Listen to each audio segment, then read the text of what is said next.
hadis riwayat Muslim, baik Anda tunaikan di malam hari setelah tidur atau Anda tunaikan sebelum tidur, bagaimana cara menunaikannya? Saya mulai dengan hadis Muslim nomor hadis 749.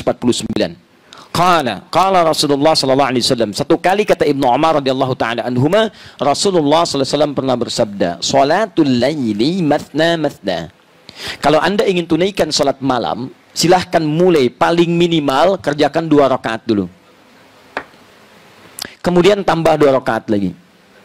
Masih sanggup terus 2 rakaat lagi. Bahkan wa idza khasya ahadakumul fajr. Kalau khawatir fajar akan segera tiba, falyutir raka'atan wahidah, segera tutup dengan witir 1 rakaat. Coba bayangkan begini, Anda sholat dari ba'da isya, sholatnya 2 rakaat, 2 rakaat, 2 rakaat sampai menjelang fajar. Fajar mau tiba, tutup 1 rakaat. Pertanyaan saya, berapa rakaat sholat Anda tunaikan? Banyak ya? Apa kesimpulannya? Cara memahami hadis ini artinya tidak ada batasan spesifik dalam sholat malam ini, tapi paling minimal Anda tunaikan 2 rakaat, tutup dengan 1 rakaat.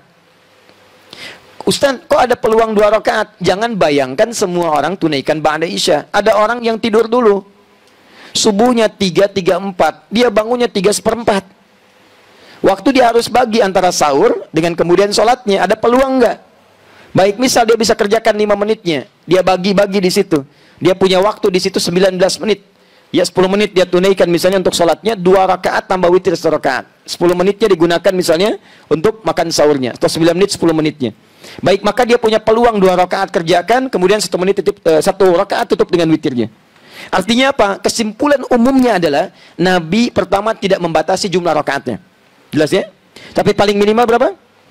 2. Witir berapa? 1. Jelas? Oke, sekarang muncul pertanyaan, ya Rasulullah, kalau nggak dibatasi begitu, nanti rakaatnya berantakan. Yang 1 paket hemat, 2, witir 1. Yang 1 pertengahan, ada 4, witir 1. Yang lainnya ambil 11, yang lain lebih daripada itu. Adakah baginda Rasulullah SAW mencontohkan pada kami rakaat standar, sehingga dengan itu jadi standar penunaian salat ini? Maka diriwayatkan dari Sayyidah Aisyah radhiyallahu taala anha, tercantum di Al-Bukhari nomor hadis 2008 sampai 2010. Datanglah 3 orang sahabat bernama Abdullah bin Mas'ud, Hudzaifah al-Yamani dan Ubay bin Ka'ab radhiyallahu taala anhum jami'an. Sa'alu Sayyidah Aisyah radhiyallahu taala anha. Mereka bertanya pada Sayyidah Aisyah radhiyallahu taala anha. Apa pertanyaannya? Kaifa kanat salat Rasulullah sallallahu alaihi wasallam? Bagaimana salat malamnya Nabi sallallahu alaihi wasallam? Faqalat, beliau berkata, ma kana yazidu fi Ramadan wala fi ghairi. Perhatikan cara menerjemahkannya, lihat baik-baik. Selama tinggal dengan saya, ingat ya, selama tinggal dengan saya, maksudnya selama menginap di rumah Sayyidah Aisyah. Istri Nabi Sayyidah Aisyah saja atau ada yang lain, Bu? Ada yang lain ya? Berapa istri Nabi? Baik, lebih daripada 4. Ada Sayyidah Maimunah saat itu, ada Ummu Habibah, ada Sayyidah Zainab radhiyallahu taala anhunna jami'an. Tapi selama menginap di rumah Sayyidah Aisyah, begini cara memahaminya, kata beliau tidak pernah menambah baik di Ramadan atau di luar Ramadan ala 11 rakaatan, dari 11 rakaat. Di beliau sepanjang di rumah Sayyidah Aisyah itu salatnya senantiasa 11 rakaat. Berapa rakaat? 11. 11 rakaat. Apa rumusnya? Yusalli arba'an. Beliau salat 4 rakaat. Thumma yusalli arba'an. Kemudian tambah 4 rakaat. Thumma yusalli thalathan. Kemudian ditutup dengan 3 rakaat. 4, 4, 3. 4 tambah 4 tambah 3, 11 rakaat. Selama di rumah Sayyidah Aisyah. Teruskan hadisnya, tahan sampai sini. La tas'al an husnihinna wa tulihinna. Tapi jangan pernah ditanyakan bagaimana panjang dan bagus bacaan gerakannya. Jangan tanyakan panjang dan bagusnya. Panjang dan bagusnya. Ini takotaki. Yang ini 4, 4, 3. Kita ambil 2 hal di sini. Pertama, diajarkan di sini tentang jumlah rakaat. Ya kata Sayyidah Aisyah, yang standar silahkan 11. Rumusnya 4, 4, 3. Selama di rumah saya 4, 4, 3. Tadi istri Nabi bukan hanya Sayyidah Aisyah. Kita cek di rumah yang lain. Kita temukan ternyata di rumah Sayyidah Maimunah, kesaksian sahabat Ibnu Abbas radhiyallahu taala anhuma tersebut di Abu Dawud nomor hadis 1369. Ketika beliau tinggal di rumah Sayyidah Maimunah untuk melihat kebiasaan sholat malam Nabi dan bangunnya Nabi di malam hari, dilihat oleh beliau. Kata beliau, Karena Rasulullah sallallahu alaihi wasallam adalah kebiasaan Nabi sallallahu alaihi wasallam, idza staiqadha min naumi, apabila bangun beliau di pertengahan malamnya, maka beliau bangun, lihat baik-baik, di pertengahan malam. Lebih sedikit yazidu qalilan aw yanqusu qalilan. Lebih sedikit, kadang-kadang kurang sedikit. Saya sudah jelaskan kemarin. Kalau ukuran Indonesia misalnya 4:30 subuhnya, ya beliau bangun 1:30, kadang lebih, kadang kurang sedikit. Yang paling menarik, fajalasa, kemudian duduk terlebih dahulu. Famasaha biyadihi min atharin naum, kemudian menghapuskan bekas ngantuk di matanya. Ya, faqara khawatim min surah Ali Imran. Maka beliau membaca 10 ayat terakhir atau 11 ayat terakhir di surah Ali Imran. Kemudian berdoa, alhamdulillahilladzi ahyana ba'da ma matana wa ilaihin nusyur. Dikuatkan dengan hadis riwayat Al-Bukhari, ya, riwayat sahabat Abu Dzar Al-Ghifari, nomor hadis 181. Setelah itu kemudian apa yang terjadi? Tsumma dzahaba ila shinin mu'allaqah. Pergi ke tempat tertutup, ke toilet. Fatawadda, kemudian berdoa. Setelah itu pergi ke tempat sholatnya. Mengikutilah Ibnu Abbas di belakangnya. Ketika mengikuti Nabi kemudian bertakbir, maka Ibnu Abbas ikut di belakang Nabi. Ditariklah oleh Nabi supaya sejajar dengan Nabi sallallahu alaihi wasallam. Hadis ini menunjukkan bolehnya imam, kalau makmumnya seorang, itu boleh berdiri sejajar. Ini imam, ini makmum, sejajar. Paham ya? Boleh juga makmum di belakang, imam di depan. Sejajar, ya tidak sejajar, tapi agak maju sedikit. Masih berdempet. Kalau makmumnya diduga itu sudah baik, sudah kuat, sudah dewasa, sanggup menjaga dirinya. Tapi kalau anak ini baru kecil, kita boleh tarik sejajar dengan kita, tidak ada masalah. Teruskan. Apa yang dilakukan oleh Nabi? Kata beliau, Nabi membuka dengan 2 rakaat yang ringan, dikenal dengan khafifatain. Ditunaikan salat 2 rakaat dulu. Boleh, silahkan. Khafifatain, nggak pakai bacaan surat lain selain Al-Fatihah. Takbir Allahu Akbar, langsung Al-Fatihah.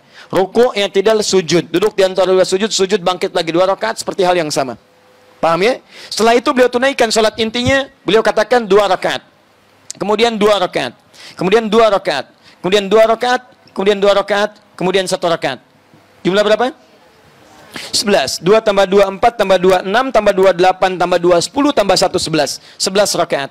Kalau ingin ditambah dengan salat yang pemanasan tadi, khafifatain 2 rakaat ringan, berarti 13 rakaat.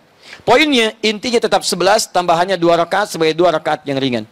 Di rumah Sayyidah Maimunah, beliau menunaikan rakaat standar 11 rakaat juga. Ingat ya, tapi rumusnya 2 2 2 2 ujungnya 1. Boleh kalau mau witirnya 3 ujungnya 3. 2 2 2 2 ujung 3. Atau 2 2 2 2 2 ujungnya 1. Jelas? Berapa rakaat? 11 rakaat. Dan ini mau 4 4 3, 2 2 ujung 1 atau 3, jumlah 11 itu tidak saling mengungguli. Enggak ada masalah, jangan bertengkar pada urusan seperti ini. Oh, yang benar itu 11 4 4 3, formulanya bagus. Kemarin Bayern Munchen ngalahin Hamburg juga 4 4 3 misalnya, sampai jadi juara misalnya, dan seterusnya. Tapi kan nggak bisa, Bayern Munchen kan dikalahin sama Madrid, rumusnya bukan 4 4 3, itu urusan yang lain. Ya, nah kita kembalikan ke sini teman-teman. Ini boleh, ini boleh. Paham? Baik, sekarang sebentar. Kalau saya pengen 23 rakaat boleh nggak? 37? 41? Masya Allah, dari mana taunya? Oke, nah, baik. Sebelum sampai ke sana, kita pahami dulu pemaknaannya. Lihat sini. 11 ini, lihat rumusnya. Jangan pahami sampai 11 dulu, tapi jangan dipisahkan dari sinergis yang pertama tadi. Lihat keterangannya. Jangan tanya panjang dan bagusnya. Jadi 11 ini tidak boleh dipisahkan dari panjang dan bagus. Diukur kemudian oleh sahabat yang 3 orang tadi, seperti apa panjang bagusnya. Maka dimulailah Hudzaifah al-Yamani radhiyallahu ta'ala anhu salat di belakang Nabi. Begitu salat betul memang panjang dan bagus. Saking bagusnya kata beliau, ini salat paling enak yang saya rasakan. Kalau baca ayat doa, berdoa, tenang hati saya. Baca ayat surga, pengen cepat ke surga. Baca ayat neraka, takut dengan neraka. Allahu Akbar, enak salatnya. Saking enaknya tak terasa rakaat pertama 100 ayat Al-Baqarah. Enak. 1 rakaat 100 ayat. Ruku, bangun lagi, sampai bangun teruskan lagi. Itu masuk diceritakan, penasaran, benar enak. Sholat di belakang Nabi, enak betul. Wah, nikmat sholat di belakang Nabi. Diikuti bacaan, karena beliau ahli Quran, ahli qiraat. Di bacaan Nabi itu diikuti supaya nanti saat bacakan ingin serupa dengan bacaan Nabi, indah. Makanya sesekali Nabi sering katakan, Abdullah baca. Ya Nabi, engkau kan yang Nabi. Tidak ada salahnya kan saya mendengar bacaan Anda. Indah. Begitu diikuti sampai 100 ayat Al-Baqarah, dikira akan ruku, ternyata diteruskan. 286 ayat Al-Baqarah sampai selesai. Dikira akan ruku, nyambung ke Ali Imran 200 ayat. Dikira akan ruku, nyambung ke An-Nisa 176 ayat. Baru setelah 176 ayat beliau kemudian ruku di situ. 5 juz 4 halaman, rakaat pertama. Luar biasa, lebih banyak dari yang semula. Dan besoknya tidak pada ikutan lagi. Ya. Kenapa? Bukan karena banyaknya. Bukan karena banyaknya. Karena nanti Imam An-Nawawi dia punya kitab namanya At-Tibyan fi Adab Hamalatil Quran. Anda yang senang dengan edisi bahasa Arab, cari terbitan Darul Kutub Al-Islamiyah halaman 37. Ya, warnanya merah marun, paling kanan sebelah atas, ya, paragraf 1 baris 1 sampai 3. Itu disebutkan di situ bagaimana sahabat Nabi sepeninggal Nabi, Utsman bin Affan, kemudian ada Abdurrahman bin Auf, Tamim Ad-Dari radhiyallahu taala anhum jami'an, itu bisa menunaikan salat malam sampai khatam Al-Qur'an. Khatam Al-Quran. Itu luar biasa. Ya. Nah, tapi poinnya adalah, kenapa kemudian mereka tidak mengikuti Nabi lagi? Kata Abdullah bin Mas'ud, saya khawatir sering menduga, ini di mana posisi ayat yang mana rukunya Nabi. Supaya saya bisa praktekkan dalam sholat kemudian. Karena saya sering menduga, saya khawatir saya nggak khusyuk, akhirnya berpisah dengan Nabi di kemudian harinya. Tapi prinsipnya dibawa oleh mereka. Ternyata Nabi itu kalau sholat, pertama, bacaan ayatnya selalu berusaha panjang. Ini kita ambil rahasianya. Kedua, dibaca dengan tenang, sehingga ada pengaruh kepada roh, kepada jiwa. Yang ketiga, bahkan selesai sholatnya, itu tidak langsung bangkit, istirahat sejenak. Dalam istirahatnya berdoa, beliau memohon ampunan kepada Allah. Allahumma innaka afuwun tuhibbul afwa fa'fu anni. Ya Allah, aku banyak salah, aku banyak salah, aku banyak salah. Engkau maha pemaaf, Engkau maha pengampun. Ampuni aku ya Allah, maafkan aku. Seorang Nabi maksum, dijaga dari kesalahan, masih meminta ampunan dari kesalahan dan mengaku salah. Kita yang bukan Nabi, bukan Rasul, tidak maksum, merasakan bebas dari kesalahan. Itu yang fatal. Ini kemudian pasca salat, beliau berdoa dengan tenang. Istirahat, berdoa dengan tenang. Tahan, sini tahan. Fokus baik-baik. Lihat sini rahasia pertama. Rahasia pertama dibaca dengan panjang. Maksudnya memperbanyak ayatnya. Bukan sekedar panjang, memperbanyak ayatnya. Rahasia sholat malam, perhatikan rahasianya. Kenapa sampai disebut menyempurnakan puasa Ramadan? Teman-teman, ternyata ada satu amalan di dalam ibadah kita yang saat dikerjakan seperti sederhana tapi pahalanya melimpah. Apa amalan itu? Di antaranya adalah membaca Al-Quran. Kalau Anda sholat, sekali sholat nilainya 10. Ramadan dilipat gandakan. Tapi ingat, bukan cuma sholat yang dihitung, setiap bacaan Qur'annya. Dan bacaan Qur'an skala dibacakan, satu hurufnya 10 kebaikan. Satu hurufnya sama dengan 10. Man qara'a harfan min kitabillahi falahu asyru hasanat. At-Tirmidzi nomor hadis 2910. Siapa yang baca satu huruf dari Al-Quran, dia mendapatkan 10 kebaikan. Masih ingat kalau Ramadan kali berapa? 10 lagi. Jadi satu hurufnya berapa? Allahu Akbar. Cuman Ramadan yang saat Anda bacakan setiap hurufnya itu mengalir kemudian 10 kali lipat minimal di hari biasa. Maka mau malam hari apa lagi yang Anda carikan pahalanya? Kalau Anda kehilangan Ramadan, peluang ini nggak ada. Makanya Nabi mengajarkan pada kita, jangan ributkan masalah rakaatnya. Anda harus maksimalkan, baca yang banyak, karena peluang pahalanya banyak. Silahkan cek.